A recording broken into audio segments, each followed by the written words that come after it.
Salut tout le monde, bon du coup je vais vous présenter, je vais vous faire une vidéo pour vous montrer comment on fait un bon nettoyage de moto. Là elle est propre parce que c'est la fin mais ça sera la vidéo du début. Je vais vous expliquer toutes les étapes pour faire une bonne petite révision, un bon petit nettoyage de moto sans avoir de soucis derrière. Allez, je vous laisse sur la vidéo.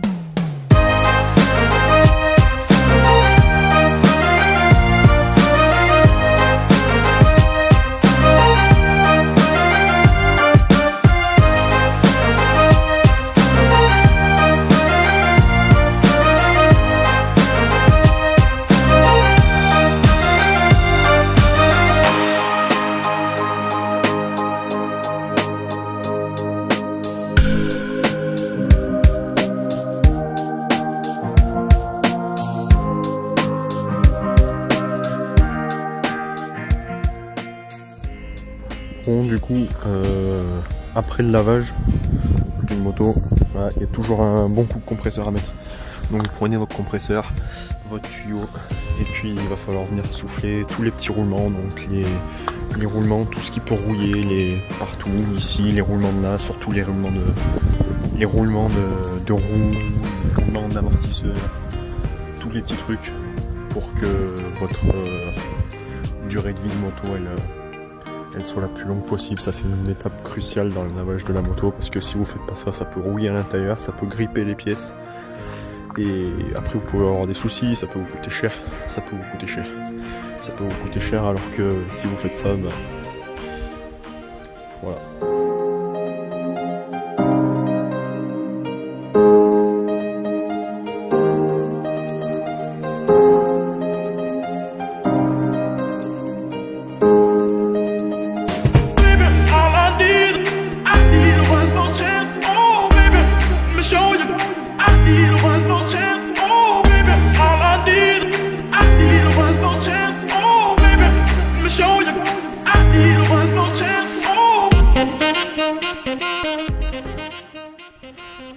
Bon, du coup dans l'étape du nettoyage et d'une petite révision, ça tout le monde le sait, il y a le filtre à air. Bon, le filtre à air il se situe juste derrière, hein. Donc autant vous dire, j'ai juste à démonter ce cache là et à le prendre. Après, suivant les motos ça peut changer, quel Honda c'est devant, tout ça, il y en a il faut démonter la selle, tout le bordel.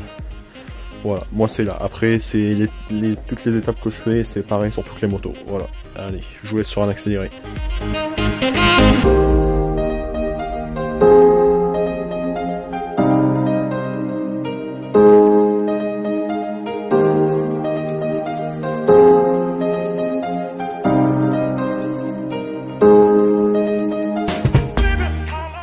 Voilà, du coup le filtre à air il est démonté, il est là. Il peut être, certes il peut être bien bleu, bien graissé, on a l'impression qu'il est tout propre, mais si on regarde de plus près, on va venir voir qu'à l'intérieur il y a tout plein de terre qui veut s'accumuler. On voit que dans la boîte à air, voilà, c'est toute la terre qui s'est accumulée qu'il va falloir nettoyer, pas laisser, pour que votre moto elle soit en bonne santé, que vous ayez toute la puissance de la moto qui passe, et que vous n'ayez pas de merde qui vienne faire chier dans le moteur. Parce que alors, je vous raconte pas, si une merde qui rentre dans le moteur, c'est fini, c'est fini.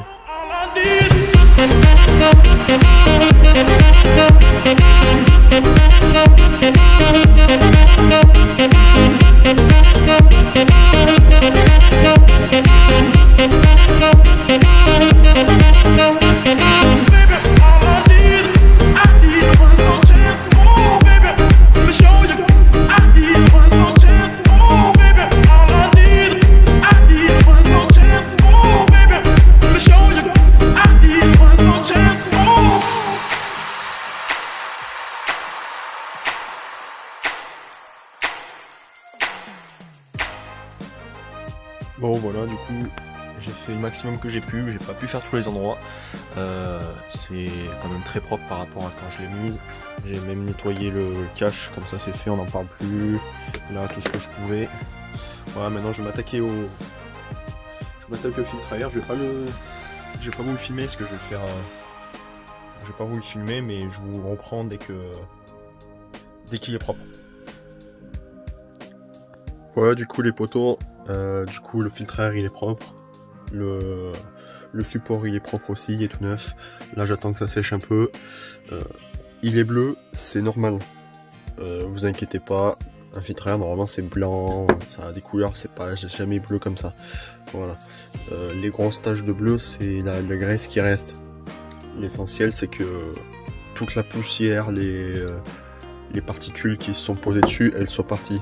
Il n'y a plus ça, donc en général, moi ce que je fais, c'est que je prends une bassine d'eau chaude, je le laisse tremper dedans 10 minutes, après je le ressors, je l'asperge de dégraissant, et après je le renettoie, je le malaxe, je le frotte, n'hésitez pas à frotter, et puis après un coup sous l'eau chaude, et je le laisse sécher un petit peu, et puis après voilà, après un petit peu de graisse de partout, je le remets sur le support, et après il repart sur la moto. La graisse, surtout la graisse, mettez-en bien de partout. Que ça fasse pas des pâtés par-ci par-là. Vraiment, faut que ça recouvre toute la totalité du filtre. Surtout les joints. Là. Les joints ici, tout le bord, tout le tour, tout ça. Faut pas hésiter parce que s'il y a des merdes qui passent, ça peut vous niquer le moteur. Je le répète, mais ça peut vous niquer le moteur. Du coup, voilà. Voilà. Allez, je vous reprends pour la suite. Bon, du coup, ce que je fais moi pour la suite en général, c'est la tension de la chaîne.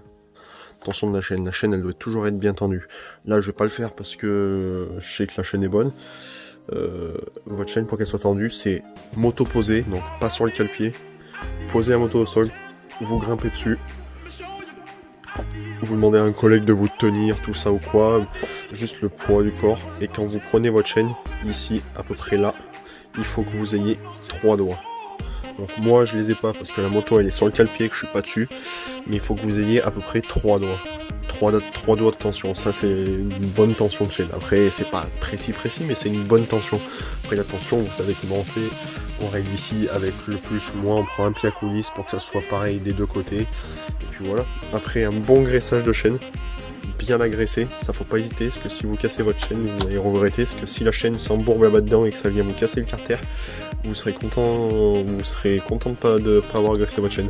C'est moi qui vous le dis. C'est moi qui vous le dis. Voilà. Après, bien regresser les joints, parce que les joints, vu que vous avez tout nettoyé, la graisse elle s'est barrée, tout ce que vous pouvez graisser, vous le graissez. Et puis après, voilà. Allez, je vous reprends pour le truc suivant. Après, dans les étapes d'une bonne révision, il y a aussi la vidange. La vidange qui est pas mal à faire. Ouais, moi je la fais pas pour cette fois parce que genre il n'y en a pas d'utilité, j'ai pas assez tourné, l'huile elle est encore bonne, tout ça. On peut quand même la vérifier de l'autre côté du moteur, je peux pas vous montrer là, mais de l'autre côté du moteur normalement, sur la plupart des motos cross, vous avez un petit voyant, une petite capsule où on voit à l'intérieur le niveau, il faut que le niveau soit juste au milieu. Et là vous savez que votre niveau d'huile est bon. Ça, la vérification elle se fait à chaud, mais moteur éteint. Faites pas ça moteur démarré, vous verrez rien du tout. Vous verrez rien du tout, ça servira à rien du tout, vous rajouterez de l'huile pour rien. Si le moteur il est imbibé d'huile jusqu'en haut, ça va remonter jusqu'aux soupapes et ça va vous niquer le moteur. Voilà. Après sur les KTM, les vis de vidange, c'est celle-ci là, juste là, qui a démonté. Derrière il y a un filtre. Il y a un filtre de vidange à bien nettoyer si vous voulez pas le changer. Il y a le filtre ici, le filtre à huile qui est à changer, pas toutes les vidanges, mais toutes les 2 vidanges. Et il y a une vis dessous, là je peux pas vous le montrer, mais il y a une vis dessous qui est en plein milieu du moteur qui se dévisse.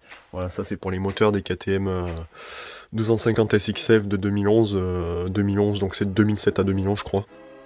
Après c'est pratiquement tous les mêmes les moteurs, hein. C'est pas placé au même endroit mais c'est pratiquement tout pareil. Voilà, il y a ça, et puis normalement j'ai fait le tour, hein. J'ai fait le tour. Après quand vous remettez l'huile, si vous faites la vidange, démarrez le moteur, laissez-le tourner 30 secondes et coupez pour faire la vidange. Comme ça l'huile sera bien fluide, vous aurez un filet d'huile bien rapide et comme ça vous évitera d'attendre 30 ans avant que l'huile tombe, parce que l'huile vu qu'elle est épaisse, quand elle est froide, le temps que ça tombe, vous en avez pour un moment. Voilà.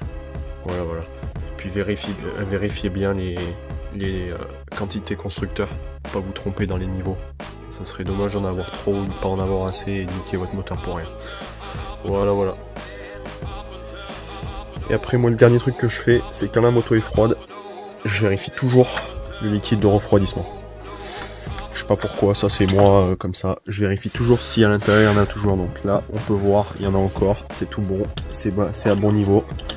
Voilà, toujours bien vérifier que le liquide soit à bon niveau. Si il n'y en aura jamais trop, mais pas assez c'est possible. s'il y a un souci ou quoi. Oh, j'arrive pas à fermer. Bref, voilà, toujours bien vérifier ça. Et puis après, votre moto, bah, elle est prête à partir. Vous pouvez repartir après avec. Faire le fou, voilà.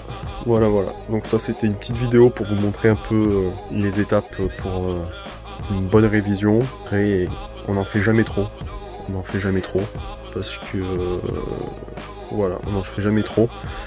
Et puis voilà. Moi, la prochaine vidéo, ça sera sûrement le montage des deux pneus que j'ai pas encore fait, que je comptais faire dans cette vidéo, mais que je vais faire à part, parce que du coup, ça va être quelque chose qui va me prendre du temps. Et puis, ça peut être pas mal de vous faire une vidéo dédiée sur ça, comme ça, je vous explique étape par étape comment on fait. Parce que pour moi, ça va être la première. Et du coup, j'apprendrai en même temps que je vous explique. Voilà. Allez, écoutez les potos, à plus, bonne soirée, bonne journée.